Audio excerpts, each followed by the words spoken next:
Ikomishini yoqoqosho lwelokishi zaseMzantsi Afrika, i-Township Economic Commission South Africa, idibanise ndawonye oosomashishini abavela kwiindawo ngeendawo zaseGoli namhlanje eMidlands ukuze bathethe ngqo nekomiti kasodolophu malunga nemicelimingeni yabo kwezoshishino.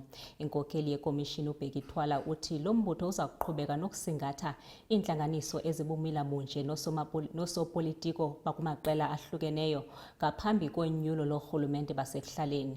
Uthi eli phulo lijolise ekuqinisekiseni uxanduva kuye nabani na onyulwa njengosodolophu njengoko somashishini basezilokishini beqhubeka nokujamelana nemicelimingeni echaphazela amashishini abo. Kwinkulumo-ngxoxo yokuthuthukisa amabhizinisi asemalokishini, i-tax ayiveze ukuthi ayifuni ukuzithola esishayisa ngesikhathi-ke sekukhethwe imeya yaseGoli. Ngakho kungakho izobaletha ngononina bonke abakhethwe ngamaqembu ehlukene ukuzozibophezela ngendlela bazofukula ngayo umnotho wasemalokishini. Umholi we-tax uBhekithwala uyachaza. We are here to just get to understand what are the issues, burning issues that the entrepreneurs are facing in the township, but also, do a robust discussion and engagement. Now, what happened is that we're going to engage with all of them. We're planning to have every first week of the month, we engage with one of the mayoral candidates to make sure that at the end of the day, people get an opportunity to engage with this mayoral candidate for the city of Johannesburg. It's a brilliant concept. It's a new concept that we came up with.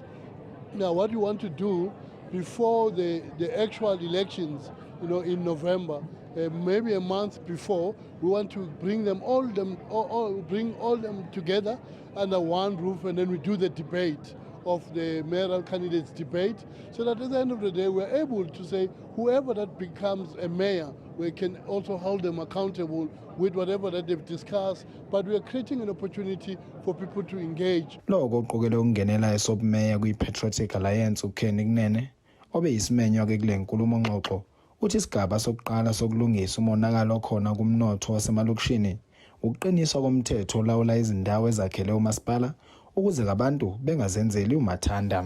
The issue of bylaws is at the center of what I will do, because you cannot say you are going to fix the city if you don't implement bylaws. Lawlessness emanates from breaking bylaws and the general laws of our country. And business, local economy must be focused and must benefit local people. So that is our manifesto. It's not a slogan. And when you read our manifesto on economic development or our economic vision, you will see that emphasis is on SMMEs. Esinye seyikhalo ezivele kule nkulumo-ngxoxo kulapho intsha ikhale khona ngokuvaleleka ngaphandle emathubeni okuthuthukisa umnotho. Ezindabeni zeSoweto TV kubika umqondisi Miyeni ngeseMidlands. Kanti sisaqhubeka nenqaku abanini bamashishini asezilokishini kunye nabantu abatsha abavela eGoli jikelele bathi ukwanda kokhuphiswano kwicandelo lezoshishino lwasezilokishini kwenza kube nzima ukuba amashishini asekuhlaleni ahlale ezinzile. Abanye osomashishini bathi inani elikhulayo lamashishini aqhutywa ngabantu bakumazwe angaphandle ngongekho semthethweni longeza uxinzelelo kubarhwebi basekuhlaleni kwaye bacela urhulumente ukuba angenelele ekukhuliseni okanye ekukhuseleni amashishini asezilokishini. Most businesses la Soweto have taken over by people who are not from South Africa, which is a big problem. Example, look at all the spaza shops in Soweto. It's not black people. Look at all the shops in Johannesburg. Not even a single black person owns a shop in Johannesburg. It's taken over by people who are not from South Africa. Look at the malls. China malls are owned by people who are not from South Africa. Now, a sad reality is this. If you go and purchase from these people that I've just mentioned now, look at the speed point that they give you. Not so long ago, I accompanied someone who was buying something from, let's say, China Mall as an example. The speed point was a Chinese speed point. As you swipe the money is not in South Africa. They're banking in China. So that means the support we give all these people, it does not benefit the country. And that is a problem. And it's a problem that the government must address immediately.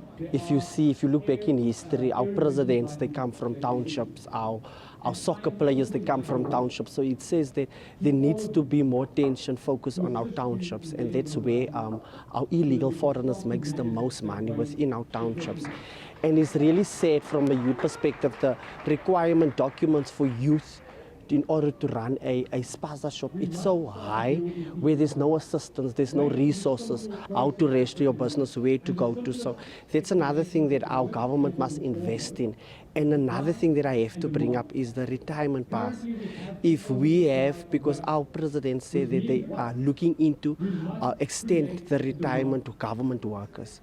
So if they're not going to retire at the age where it's 65 and 60, it tells us as the youth of today, we will only get to where we want to be when we're their age.